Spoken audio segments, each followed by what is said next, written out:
In December 1944, it appeared the war in Europe was coming to an end.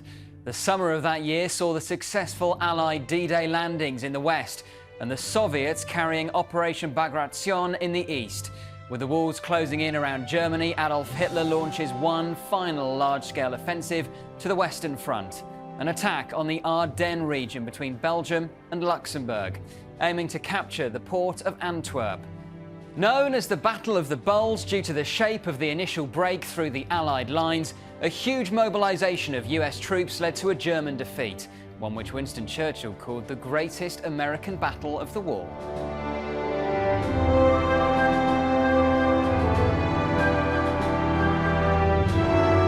I'm James Hanson, and welcome to History Undone, the show where we look at how the briefest of moments can shape our world.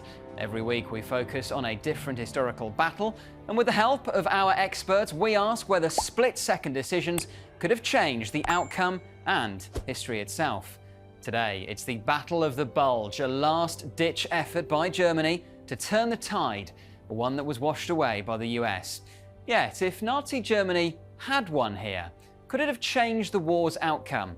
That's a question for our experts, and joining me once again in the studio are the historian and author, Rear-Admiral Dr Chris Parry, and the historian and researcher at the Tank Museum, Chris Copson. Welcome to you both. Now, before we get started at the events of the Battle of the Bulge itself, let's look at the wider geopolitical situation in December 1944. We have our big map of Europe in front of us. Chris Parry, sum up where Hitler is at the moment. This is 6 months on from the D-Day landings. He's in a very bad place. He's got the Allies coming up through Italy. He's got the Allies advancing from the west. And he's also got the Soviets as well coming in from the east. He's feeling cornered.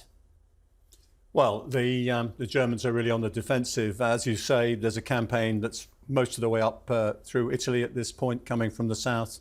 After D-Day, there's the breakout from Normandy by the US and the Canadians, and also us British. We're on the Scheldt River here, up near Antwerp. We've just captured Antwerp, but we can't actually clear it of mines and other Germans who are still infesting the place. In the east, Bagration, the big Russian offensive, has broken Army Group Centre. And so the whole of this area here is now open. And towards the end of 1944, the Russians are preparing for a winter offensive that's going to start on the 20th of December.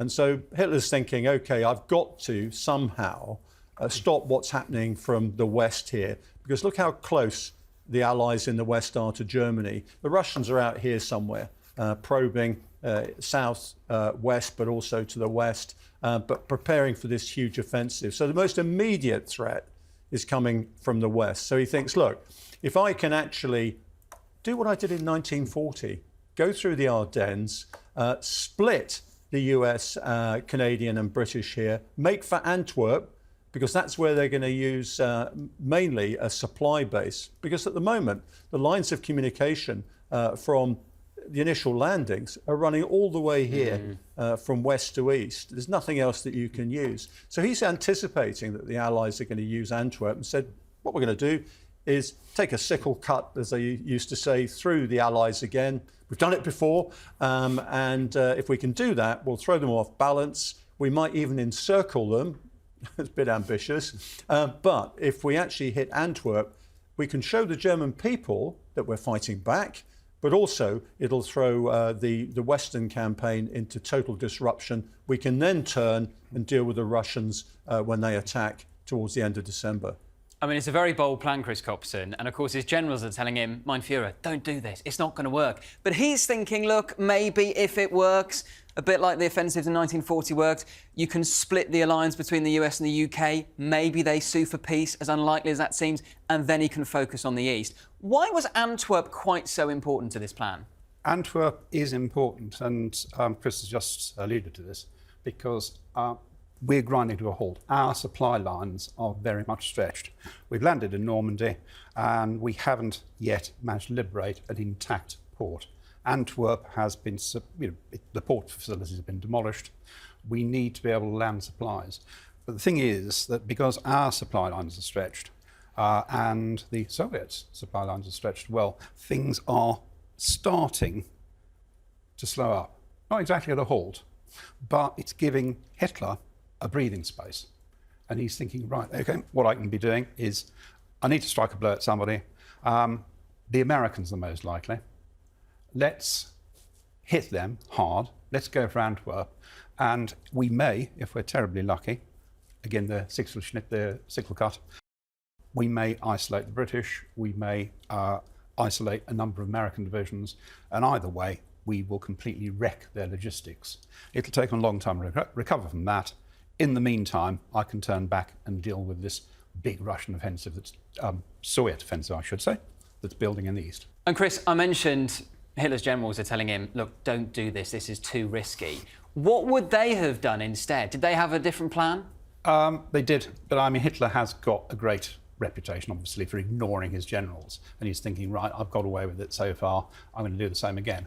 But there is a panzer general, Hasse von Manteuffel, who has a plan to hit the Americans, but just to isolate their First Army, really to sort of tear the heart out of their forward positions. And that would effectively, it's easier to do, it's more limited in scale, and it would have had the same effect. It would have caused confusion, it would have destroyed the G4, the logistics side of things. But of course, he's grandstanding, he's going for the big one. Hasso is ignored. No, I'm going for my plan. Chris, the other thing, of course, is the First Army is sitting on 5 million gallons of fuel as well between Spa and a place called Savallo. And, you know, if they can actually get that fuel as well, that really aids any other campaign that they have afterwards. I have a feeling we're going to talk about the fuel dumps quite a lot. Yeah, go on. I was going to say that's something that's really driving, we'll come back to that again and again and again, the fact that the Wehrmacht needs fuel. The Americans have got fuel and they need to grab it, just simply so they actually keep on the move. Well, let's zoom in now. Let's look at the Ardennes itself and the events of the Battle of the Bulge.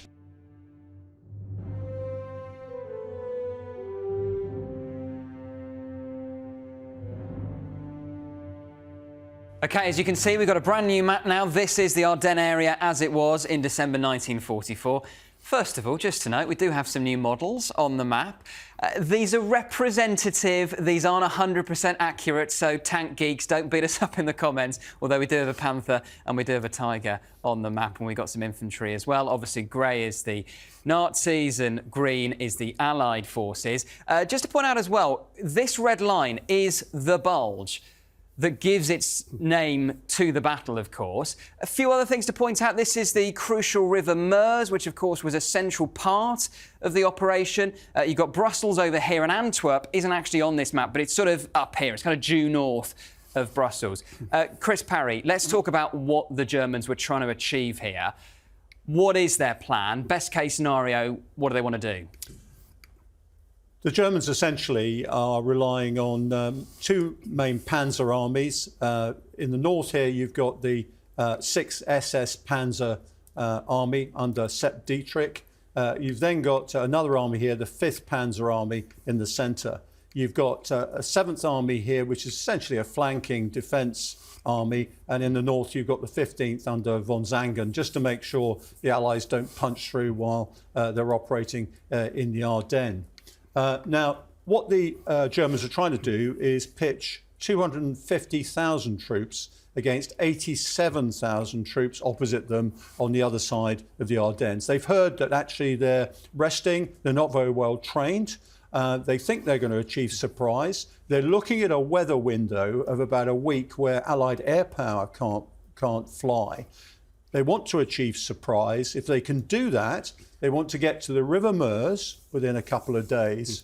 And these two armies, the 6th and 5th, are going to swing round respectively to Brussels, and the 6th is going to head for Antwerp. And what they're trying to do is split the Allied armies, the Canadian, the US, and also the British, hopefully split one of them off, perhaps destroy it. And also at the same time disrupt all the logistics that are coming from the west. That's going to be combined with a real effort by the Luftwaffe to assist these operations. And essentially they're looking at a repeat of 1940. The problem is, of course, it's changed. They're up against a different enemy. They're much more well supplied, much more numerous in the broader sense. And what the Allies can do is concentrate forces very rapidly in response to this attack. But they're hoping, with surprise, with that weather window, and also that timetable whereby they get to the Meuse within 2 days and then get to Antwerp within 2 weeks, that they can achieve this and knock the Western campaign out so they can turn to the east to deal with the Soviets. The only snag is they've only got fuel for 30% of the way. So at some stage, they're going to have to capture Allied fuel in order to keep their tanks and their motorised elements going. And it really does depend on that. I mean, it's like setting out on a journey knowing you can only make it a third of the way. Well, famously, no plan survives contact with the enemy, and there's a lot of contingencies here. The weather has to be right, and it was for the first week or so, and they've got to capture the fuel. Yeah, absolutely. The other thing is, some American units are picking up that there's a campaign building here.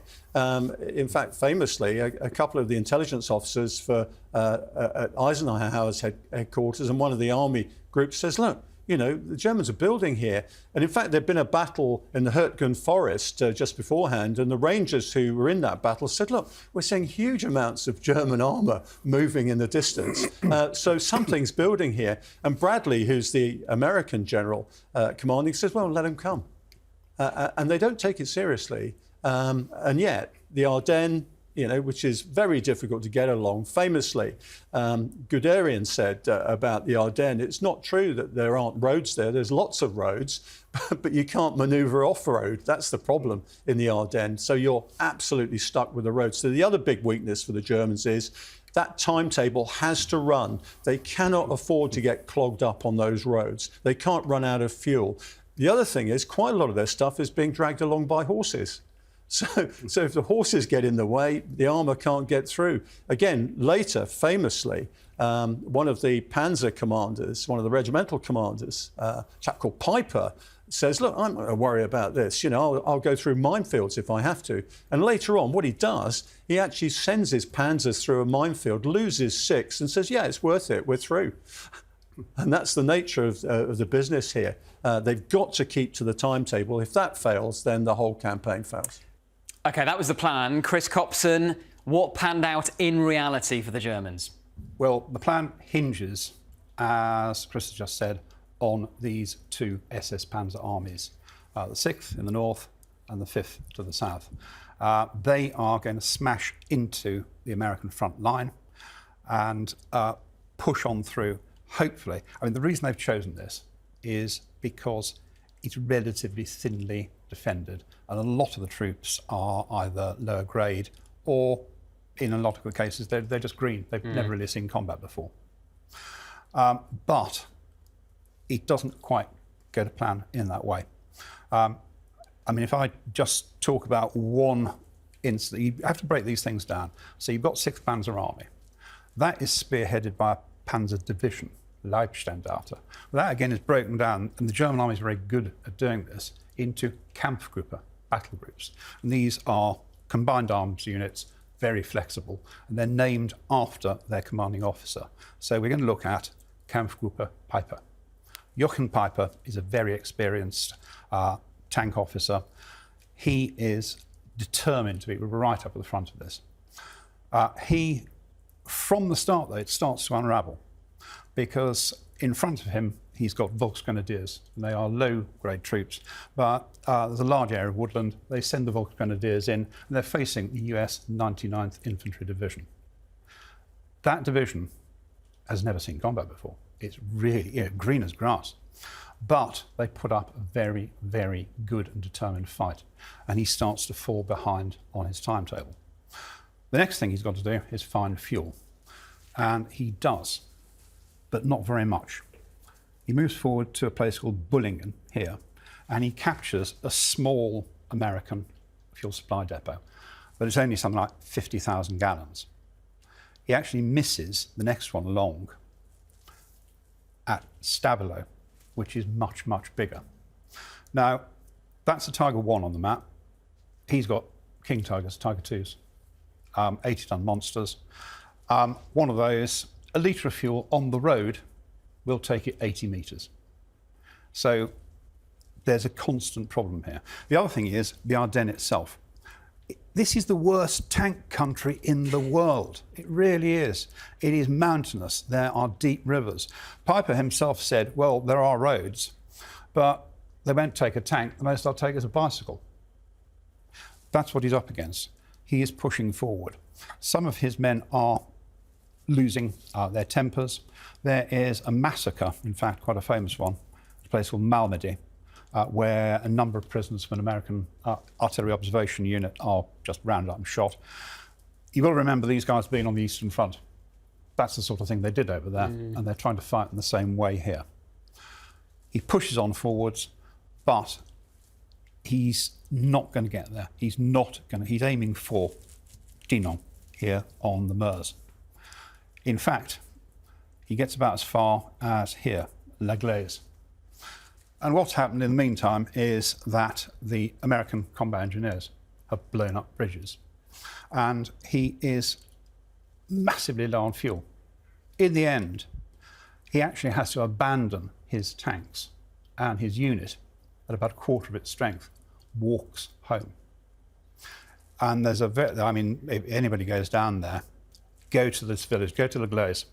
There's a king tiger still in the square there. Wow. And I mean, it is interesting, Chris, isn't it, how, this entire plan rests on speed. They wanted to reach the Meuse within a couple of days, as you described earlier. Clearly, that doesn't happen. How are the Allies responding? Yeah, just to capitalise on that, what I find very interesting about this, if you look at the German orders, these are people who are hardened on the Eastern Front.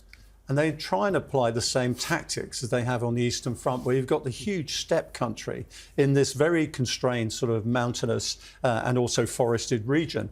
And all the tactics that they try in terms of speed of manoeuvre and firepower applied in the East just don't work here. That's the point. And at this point, the army opposite the Germans, the First Army under a general called Courtney Hodges, in a state of disarray at this point. Hodges himself is either ill or is in the process of having a nervous breakdown. And even on the day it happens, Eisenhower and Bradley, who are actually having dinner together, aren't sure whether this is a feint, a diversion, or just a demonstration, and they don't take it seriously. And so they're quite slow to respond. By the end of the day, Bradley's starting to get it and thinking, actually, we've got a problem here.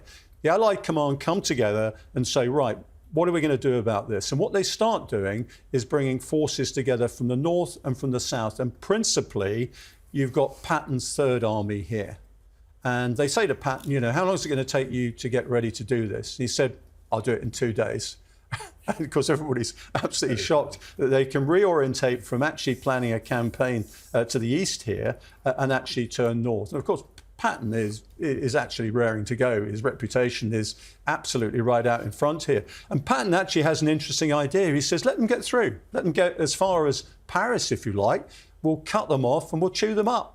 So it doesn't really matter, how far they get through. And in fact, this is the real danger for the Germans. They think they're going to encircle a British, Canadian, or principally US army. In fact, it's the Germans who are in danger of actually being cut off from the rear and being annihilated en masse. And so Patton thinks, oh, great, let's go through, let them get across, and we'll take them in the rear and in the flank. But in fact, what does happen is they concentrate from the north. Montgomery sends British formations down. They stabilise here in the middle, and Patton's Third Army is ready to come in and smash them from the south. Now, the key issue is that in the south here at Bastogne, the Americans say, look, we've got to hold Bastogne. And what they do is they reinforce Bastogne initially with airborne troops. They start funneling troops and artillery and armour in there to make sure that this southern area is held. And indeed, again, as Chris said, the American units in the centre here also stop the bulk of the 6th Panzer Army as well. There is a massive reorganisation on the American side. They're actually pretty quick off the back foot. 6th Panzer Army over here, they fail. They are penned in. They don't clear the high ground here, the Elsenborn Ridge. And then, as we've seen, Piper, he's just run out of gas. It's then down to 5th Panzer Army. They do push forward, and they actually get almost as far as the Meuse. But by that time, the odds are stacked against them.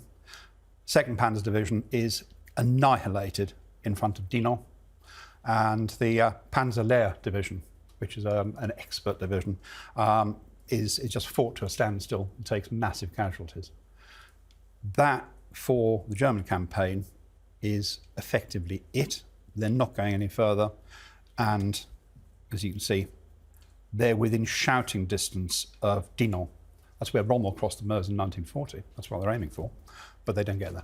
I mean, the key thing we've got to mention here is that the Germans get away with it for about a week because the weather's bad and Allied air power is grounded. As soon as this starts to happen, not only do we concentrate ground forces here, and by the end of the campaign, there are 700,000 Allied troops in this battle, as opposed to 400,000 Germans in all. So they're totally overwhelmed in terms of mass. But as soon as the weather clears, a week later, you've got the tactical air forces, not only the ones on the ground, the RAF led 2nd and the 9th under a chap called Quesada, they start hitting the Germans really hard. At the same time, Bastogne, which is encircled, as you can see, by the 5th Panzer Army, gets relieved by over 900 flights of supplies with C-17s coming from the west and also from Britain as well. So huge, massive air effort. And that is what turns the tide. At this point, what Chris is describing is you've got Thunderbolt and Typhoon aircraft taking out quite a lot of the armour and also the transport and artillery as well. You've got strategic bombing in the rear by B-17s and B-24s. Absolutely massive attack from the air. We'll talk about base plate, which is the German air response, I think, in a minute.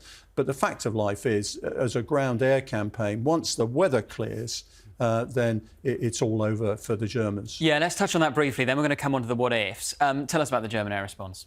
The German air response on the last day of the year, on the 31st of December, they stage Unternehmen Bodenplatte, Operation Baseplate. And that is an all-out air offensive with every aircraft they can actually put into the air. But it destroys a lot of Allied aircraft, mainly on the ground. But a huge proportion of those German aircraft are also destroyed. We can replace our aircraft. They've lost 250 pilots. They can't do that. And crucially, Chris Parry, this was Hitler's last big gamble, and it failed spectacularly. Absolutely, but we've seen before that Hitler's taken gambles and have got away with it. And I think that's part of it. He's thinking, well, this. I'm familiar with this territory. We've been successful before. What I think has happened is they've underestimated just how well the US, the Canadians and the Brits have actually fought their way out of Normandy. I think they've also underestimated the mass on the ground, to tell you the truth. They went for a point of weakness. That could have happened. There's no question about that. But we have to say that the US troops in this were absolutely fantastic. And at the end of it, Montgomery tries to claim the credit for it for the Brits and for himself. And there's a notorious press conference where he fronts up and says, well, we've done really well. And the Americans helped a bit. Well, in fact, Churchill in the House of Commons has to say the same evening, look, this is the greatest American victory so far in the war. We did help, and it tries to sort of mend the relationship with the Americans. But of course, Montgomery's armour-plated conceit, of course, is right out in front. And in fact, throughout this, Eisenhower is saying, look, I'm going to resign if Montgomery keeps going on like this. And so the bickering between the high command, it almost bedevils this campaign. I mean, in terms of actually the story, it's Patton's Third Army smashing north, which is the one. He lives up to his reputation. The Third Army does really well. But, the real heroics around Bastogne here, for this sort of place to hold out, and it does hold out, in the face of actually being encircled. And as you can see, the Fifth Army making its way to the west there is quite significant. And you read the German accounts of the time, the fact they can't take Bastogne is almost an indication that they've hit the stops, to tell you the truth. They've captured Saint-Vith, which is actually quite important, and just south of the Tank. And what's really important about Saint-Vith, this is underestimated, but 6 roads radiate from Zandvoort. Had they been able to take that a week earlier, then the whole campaign actually would have turned out differently, to tell you the truth. OK, so that's what really happened at the Battle of the Bulge. Now let's undo all of that. This is History Undone.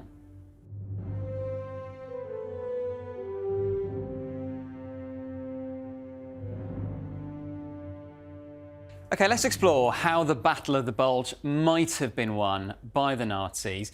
Chris Copson, I suppose crucially, they needed some of those contingency factors to go in their favour. They needed the weather in the second week to be bad, so that the Allied air power couldn't come to their support, and also they needed to capture the fuel dumps. Had they done that, let's say they did capture some of those fuel dumps, and as Chris, you described earlier, they missed some of them. Yeah. Would that have helped them win the overall battle? It would have taken them further, definitely. I mean, it is really, as you said, the cloud cover stays. The Allied air forces can't intervene. They actually take the roads they need running through. There's a crucial crossroads at St Vith. If they actually got that, that would speed them on their way. Logistics here is all what it's about. I mean, just going back to Piper, his Kampfgruppe on the road, that column is 25 kilometres. So you need the roads to actually get through the Ardennes into this more open territory. If they'd managed that, and if they had picked up that big fuel dump at Stavelot and some of the others, they'd be into the hinterland. There's an awful lot of particularly American logistics stacked up here.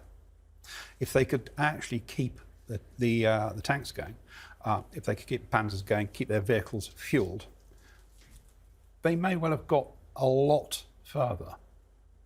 And if they had punched through, if there hadn't been the Allied reaction that there was, if Patton hadn't been so quick up the mark, they would be heading, possibly, and a lot of people will disagree with this and say, no, you're talking complete rubbish, they could be heading in the direction of Antwerp, the objective all along. I think, Chris, though, if you think about the timetable, even if they'd stuck to it, given the disposition of the Allied forces, they've actually presented a huge gift. I think Patton was right. Let them come through, because you can just close behind them. Their logistics are going to fall apart if you're behind them. And you could have actually had a huge encirclement battle here, whereby the Allies simply close the door and say, well, how are you going to survive without logistics? We'll just destroy you now from the rear. I think you're absolutely right. I mean, if Patton had been, given his druthers there, if they'd allowed German forces to get even as far as Namur, here, say, and then gone in, you'd have another Falaise pocket, a mass of German forces trapped. And then, when the weather clears, they would have been bombed to oblivion and were wiped out 4 potentially Panzer armies. And that might have driven a huge hole into Germany's ability to resist as we started pushing westwards. There is a political angle, though. We've got to remind ourselves that all the way along here, all these places have been liberated. And there comes a point where the Americans say, look, we might need to give up Strasbourg in order to actually sort of deal with this.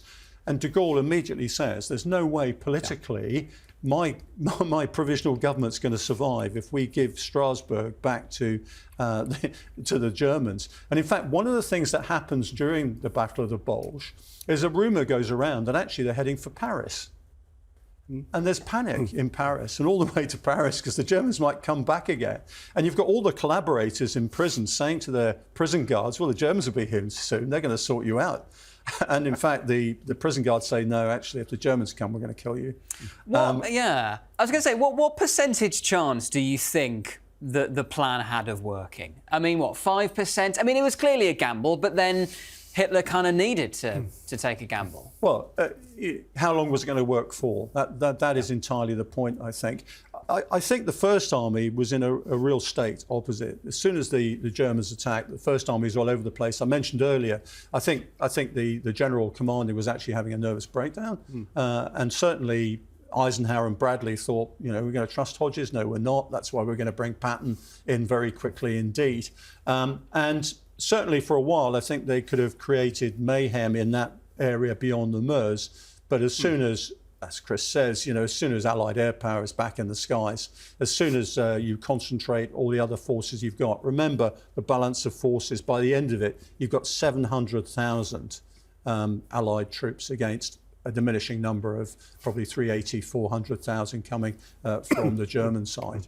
And let's not forget, this is a very bloody battle.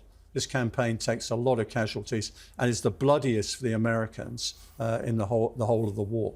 What if they launched a more limited campaign and just did, as many of the generals suggested, just targeted the fuel dumps and sort of got rid of the idea of taking Antwerp, and they just focused on seizing some of the Allied fuel dumps?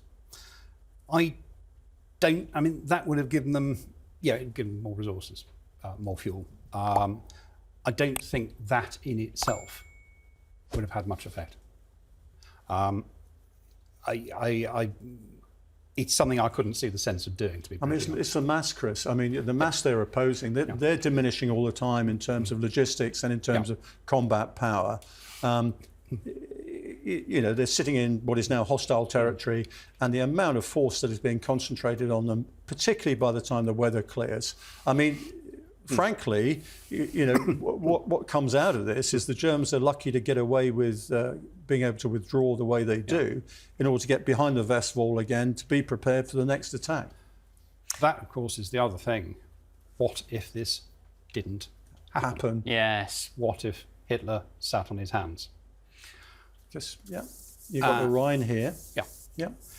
If they defended the Westwall, it was a much more difficult prospect. If you look at the plans that Patton was making for coming down to the south here, he's saying, look, we've got a real struggle on our hands here because we've got these panzer armies, we've got Brandenburger as well. How are we going to crack that? And you've got to ask yourself whether a holding action actually would have actually delayed the Allies to the extent that we'd have taken ages to get in there. The West Wall is a fairly massive set of prepared defences. I went into a wood just the other side of the border. Even now, hundreds and hundreds of dragon's teeth and concrete anti-tank blocks. If they'd sat behind that, actually sat behind their defences, as an awful lot of the generals intended them to do, they would have been a tougher nut to crack. And of course, the other thing is, you'd have two Panzer armies that you haven't just wasted here, achieving nothing. They'd be back in the east. Well, we're raising some really interesting what-ifs here about what if the Battle of the Bulge never happened, but also, I suppose, what if, best case scenario for Adolf Hitler, the Germans somehow win the Battle of the Bulge. Let's explore those. Let's zoom out now and look at what the long-term consequences might have been.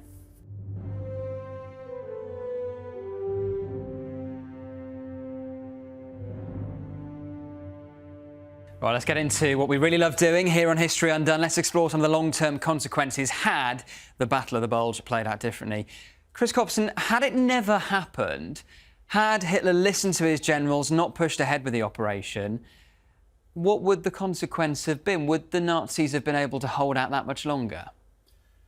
Potentially, if he decided not to go for the gamble, if he decided to make the most of the defences they already had on the West Wall here and actually sit behind those.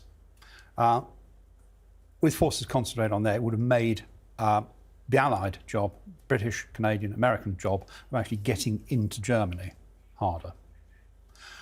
If the two SS Panzer armies had gone east, it would potentially have made it more difficult for the Soviets to push forward.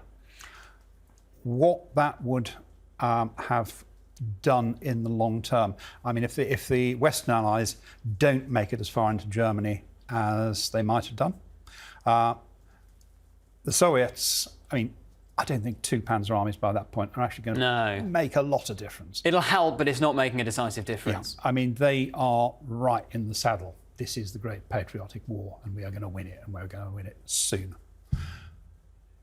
Potentially, we might have been held here, and the Soviets might have actually taken a much bigger slice of Germany. We may not have had the inner German border in the form that we understand. I think, Chris, I agree with that. I think the only issue is, of course, the Westwall doesn't actually extend up into the Low Countries here. And we've been pretty successful, although Arnhem, Market Garden hasn't been the success we wanted. We've got quite a lot of concentration up here. If we start to get Antwerp going as a supply base, it looks like the campaign then comes across the North German plain. And actually, we probably liberate Denmark, we close off the Baltic, and we extend across the top here and take Berlin from the north rather than from the west. So I think, given the fact we'd already agreed with the Soviets and the Americans where the spheres of operation would be, if you think the Russians, the Soviets could be actually held to that, then I think we probably would have ended up very much where we were. I think we have to understand what's happening in the east is the Germans have a lot of split aims here. They want to maintain control of the north here because they get the iron ore from Sweden. They also use the Baltic for basically training their U-boats and some of their navy. And they're desperate to hang on to East Prussia initially. They get squeezed out of East Prussia. But I think the campaign would have gone that way instead of that way if we'd have been held up at the West Wall. So I think, by and large, given the agreements that had been made between the Americans, the Soviets and ourselves beforehand, the lie of the land would have looked very much the same, to tell the truth, in terms of spheres of influence. But as I said, I think the nature of the campaign would have actually been more northerly than, in fact, coming through as we did across the Rhine. Okay, so that... Oh, sorry. I'm going to slightly disagree with that. I'd say that having an agreement is fine.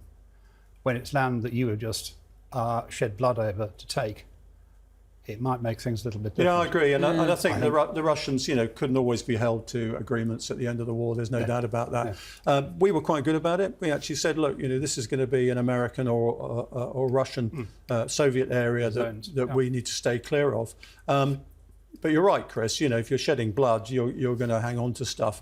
But I think the character of the campaign would have been different, but the overall result would have been the same. That's the scenario where the Battle of the Bulge never really happens. Let's explore Hitler's best case scenario. What he intended, what he wanted to happen. The Nazis win the Battle of the Bulge. They capture Antwerp. I mean, let's just explore this. I think this is unlikely. I think we all are in agreement this is unlikely, but let's just go with it for the time being. So he thinks you capture Antwerp, you stage this amazing victory. Somehow that fractures the US-UK alliance. Maybe they sue for peace. They come to some kind of agreement with Nazi Germany, and then he can focus his resources on the Eastern Front. Chris Copson, do you want to unpick that? I'm finding that slightly difficult as a concept. I'm sure it existed in the back of Hitler's nasty little mind that he could actually split the Allies. But to be honest, I think the British and the Americans, Canadians, we've done too much. We've got far too much skin in this game. We would have recovered. It would have made things a lot more complicated if he'd managed to swing through and take Antwerp. In this area here, he could well have penned in 30-odd divisions, something like that, potentially destroyed them, and that would have set us back on our heels. I think it would prolong the war, potentially. It would certainly have made a colossal mess of the American G4 effort, the actual effort of bringing supplies through up to the front line. I can't, though, think that the end result would have been anything different. He would have just got bogged down in the West, wouldn't he? Look, I think they would have been utterly destroyed. Eisenhower said a week into the campaign, look, it's great, we've got them out in the open. We don't have to deal with them at the West Wall, we don't have to deal with them in the Ardennes, they're out in the open. Frankly, this would have been a turkey shoot. As soon as the aviation was airborne, you'd have found strategic and tactical bombing would have totally destroyed these Panzer armies. the best that they could do is run around being hooligans for a while, I think, destroying infrastructure, logistics and things like that. I'm afraid to say it would have ended up in an absolute massacre. Given the fact you've got the largest aircraft carrier in the world right next door, you'd have had huge numbers of sorties, thousands of sorties. I mean, bear in mind, during the battle itself, there were 72,000 air sorties. Over 150,000 pounds of bombs were dropped and rockets and things like that. It would have been absolute devastation on the ground. The last thing I think those two Panzer armies wanted to do was break out into the Champagne country. You're right out in the open. I think there's one potential thing, something that sort of leads on from that a little bit, which is that if Hitler thought he was winning on this side, he's pulling resources in and flooding the area of troops with troops for tanks. We then pull off the Falaise pocket, but on a more massive scale. We've wiped out a colossal amount of the Wehrmacht. And that means that these guys over here are probably going to come forward potentially a lot more quickly. I mean, in fact, the Soviets at this stage are cooperating with us in terms of timing. So, it's actually pretty good. What I think might be interesting is if the Germans had said, you know what, we're surrendering in the West. I was going to ask you about this. If they did that, just play out that scenario then, Chris. Well, what's really interesting about that is that they've got a blank refusal because it was going to be unconditional surrender. And at Yalta, Eisenhower, Churchill and Stalin agreed, look, we're not going to have a surrender on the West or on the East. It's unconditional surrender throughout. So it wouldn't have worked. But I do wonder what would have happened if you'd been presented in the West with the Germans saying, look, we've had enough in the West, okay, and we're not going to fight you. We want to come to terms. That would have stalled the political process somewhat, I think, and caused a rift politically between the Allies. Because the prospect of actually saying, look, we're not going to fight you, we're not going to put up any resistance, but we are going to face East now, is going to be an interesting political dilemma, to tell you the truth.